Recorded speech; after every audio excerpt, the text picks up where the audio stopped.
Hello, आज मैं लेकर आ गई हूँ आपके लिए। अगर आप भी सिलाई में बहुत जल्दबाजी कर रहे हो तो आपके लिए लाई हूँ मैं बहुत ही अच्छे ट्रिक और बहुत ही अच्छे से आपको आज मैं समझाऊंगी कि किस तरह से आपको स्टिचिंग सीखनी है। आपको जीवन भर के लिए स्टिचिंग सीख जाओगे, हुनर सीख जाओगे तो आपके लिए बहुत अच्छी कमाई कर सकते हो। आप जैसे लोग सिलाई सीख के और बहुत ज़्यादा लोग 1500 से 1000 से लाखों तक रुपए लोग कमा रहे हैं, लोग अपना बिजनेस कर रहे हैं लोग। तो आपको भी सिलाई करने में कोई जल्दबाजी नहीं करनी है। आराम से सीखिए और बहुत ही बारीकी से सीखिए और बेसिक से सीखिए आप। और इसमें कोई जल्दबाजी मत करिए। आप 3 महीने से लेके अगर आप मतलब बहुत आपको कुछ लोग आते हैं ना तो बोलती हैं मुझे है ना बस ब्लाउज और पेटीकोट सिखा दो, ठीक है ना, इतना बोलते हैं कि मुझे ब्लाउज और पेटीकोट सिखा दो। तो मैं उनको बताना चाहूँगी कि आप बस ब्लाउज और बस मशीन चलाने से ही आप केवल ब्लाउज और पेटीकोट नहीं सिल सकते हो। आपको बेसिक से सीखना पड़ेगा। डायरेक्ट आप ब्लाउज और पेटीकोट नहीं सिल पाओगे क्योंकि आप कपड़े खराब कर दोगे, फिर आप पैसे नहीं कमा पाओगे। ओके, तो आपको क्या करना है, अगर सिलाई नहीं आती तो आपको बेसिक से सीखना है। मैंने भी ऐसे ही सीखा था, मैंने बेसिक से सीखा था सिलाई और बेसिक से सीखा था मैंने। तो आपको बेसिक में क्या सिखाते हैं, तुरपाई करना, हुकाई करना, काज करना, बटन लगाना, ताकि हमारे हाथों की फिनिशिंग आ जाए, परफेक्ट हो जाए। जो हम हमारे हाथों की है ना फिनिशिंग वगैरह अच्छा करने के लिए हमें बेसिक से सीखना पड़ता है। क्योंकि अगर हम किसी के कपड़े ले लिए और स्टिच कर लिए और वो कहीं ख़राब हो गया तो फिर तो हो गए ना लेने के देने। तो इसीलिए आप अगर सिलाई सीखना चाहती हैं तो आप बिल्कुल जल्दबाजी ना करें और आराम से सीखिए, बेसिक से सीखिए। अगर आपको लग रहा है 6 महीने भी लग रहा है ना, अगर आप बहुत परफेक्ट है, आपको पहले सिलाई आती है और कुछ डिज़ाइनर ब्लाउज सूट नहीं आता है तो आप बहुत 3 से 6 महीने में आप स्टिच कर सकते हो। ओके, तो आप लोग को मैं बताऊं, जैसे कि आप जब डायरेक्ट 12वीं और ग्रेजुएट तो नहीं कर लेते हो ना, है ना, क्योंकि जब हम ये स्टडी करते हैं तो हमें स्टार्टिंग से A for apple, B for ball यही तो पढ़ते हैं ना। पहले ये पढ़ते हैं, फिर उसके बाद हम इंग्लिश पढ़ना सीखते हैं, समझते हैं, फिर तो परफेक्ट होते हैं उसमें। हिंदी भी पढ़ने के लिए हमें क ख ग घ ये सब पढ़ना पड़ता है। फिर हम नर्सरी में, और मैंने तो शायद नर्सरी तो नहीं पढ़ा था, मैं डायरेक्ट फर्स्ट क्लास में ही पढ़ी थी। क्योंकि ये सब कुछ हमारे घर में हमारे पापा ने हमें ये सब सिखा दिया था। टेबल और ए फॉर एप्पल और कबूतर ये सब मैंने घर में ही सब कुछ सीखा हुआ था। तो मैं नर्सरी से नहीं गई थी। लेकिन हाँ, अगर बच्चा अगर नहीं आए तो क्या स्कूल वाले एडमिशन करेंगे आपको फर्स्ट में? नहीं ना करेंगे। वो बोलेंगे चलो भाई नर्सरी से सीखो, नर्सरी में पढ़ोगे तो आप सब कुछ सीखोगे। तो उसी तरह इसमें सिलाई में बहुत जल्दबाजी आपको नहीं करना है, आपको भी बेसिक से ही सीखना चाहिए, तभी तो हम जाके फर्स्ट क्लास में आते हैं। तो इसी तरह आपको फिर उसके बाद फर्स्ट पढ़ते हैं, फिर सेकेंड पढ़ते हैं, फिर हम थर्ड पढ़ते, वैसे वैसे हमारी नॉलेज बढ़ती जाती है। फिर हम 10वीं, फिर 11वीं, फिर 12वीं पढ़ते, फिर ग्रेजुएट होते हैं, फिर हमें कहीं जॉब मिलती है ना। ऐसे ही सिलाई में भी है। तो आप लोग को क्या करना है, बेसिक से सिलाई सीखो। आप भले आपको 6 महीने से, यार मुझे ये मक्खी परेशान कर दी तो आपको 6 महीने से लेके अगर साल भर भी लगता है ना तो आप दो, उसमें टाइम दो आप, पर बहुत ही अच्छा सीखो, आप बहुत ही परफेक्ट मास्टर बनो उसके, ताकि आपके पास कस्टमर भर भर के आए। ओके, एक आए तो एक जाए, एक आए तो एक जाए। तो आपको क्या करना है, आपको बेसिक से सीखना है, ठीक है ना।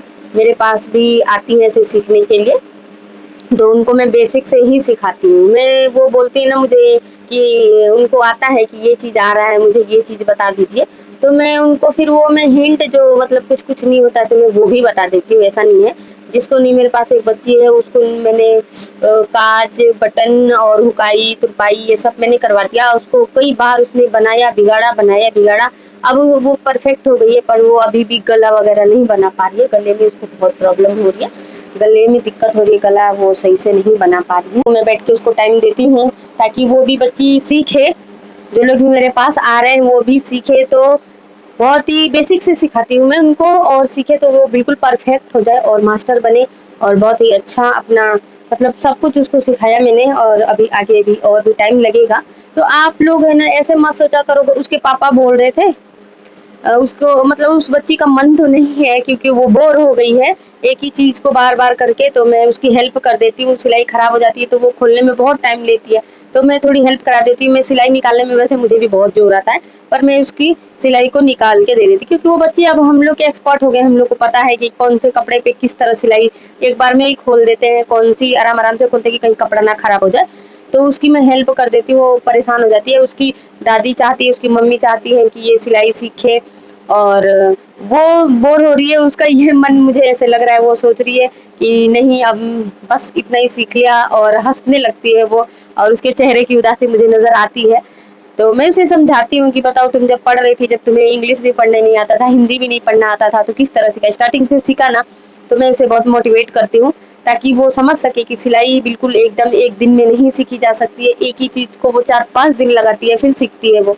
तो इस तरह से तो टाइम तो लगेगा। उसके पापा ने बोला तुम तो ऐसे 15 दिन में सिलाई सीख जाओगी। उसके पापा ने बोले कि चलो जल्दी सीख लो, 15 दिन में सारा फिनिश कर लेना। तो मैं बताना चाहूँगी भाई साहब कि 15 दिन में सिलाई कोई नहीं सीखी जाती है, कोई भी नहीं सीख सकता। मैं खुद भी नहीं सीखी थी, मुझे भी बहुत टाइम लगा था सीखने में, और उसका हाथ का काम तो फिनिश हो गया। अब मैं उसे मशीन पे बिठाती हूँ, और वो मशीन पे बैठ के काम करती है, हो जाएगा। एक और आई थी मेरे पास एक दीदी, तो उन्होंने बोला स्टिचिंग मतलब ब्लाउज देके गए हैं उनको, ये इमरजेंसी का है, मैं आपको दिखा दूँ। मेरे पास कस्टमर आते रहते, पूछ-पूछ के आते हैं। और एक इधर भाभी जी हैं, उनका शॉप है, शूज़ का शॉप है, सैंडल, शूज़, चप्पल वगैरह सब बेचती हैं वो।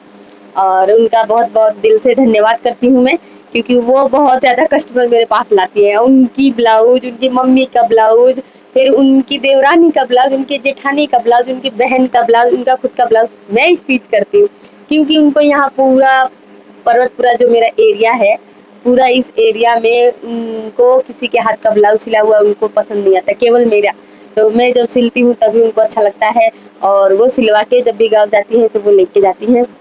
उनका ब्लाउज इतना अच्छा होता है कि वो अपना ब्लाउज, उनका ब्लाउज मैं स्टिच करती हूँ, वो पहनते हैं। जब उनके घर वाले बोलते बहुत अच्छा मेरा भी स्टिच करवा दो, तो फिर उनका भी मैं स्टिच करके देती हूँ। तो उन्होंने भेजा है, और वो एक कस्टमर नहीं, बहुत सारे कस्टमर, जब भी कोई आता है उनका रोड पे ही है, तो वो बोलते हैं कि आप अंजलि दीदी के पास जाओ, वो भाभी मुझे मेरे पास ही भेजते हैं। तो मैं नहा रही थी, और 2 हस्बैंड वाइफ आए थे बाहर, बच्चे ने बोला कि आए, तो मैंने बोला ठीक है बिठाओ मैं आती हूँ। फिर उनका है ये, बहुत अच्छा लगता है, मैं दिखा रही हूँ आपको एक बार। ये उनको इमरजेंसी का है, तो इसके चार्ज भी लगेंगे।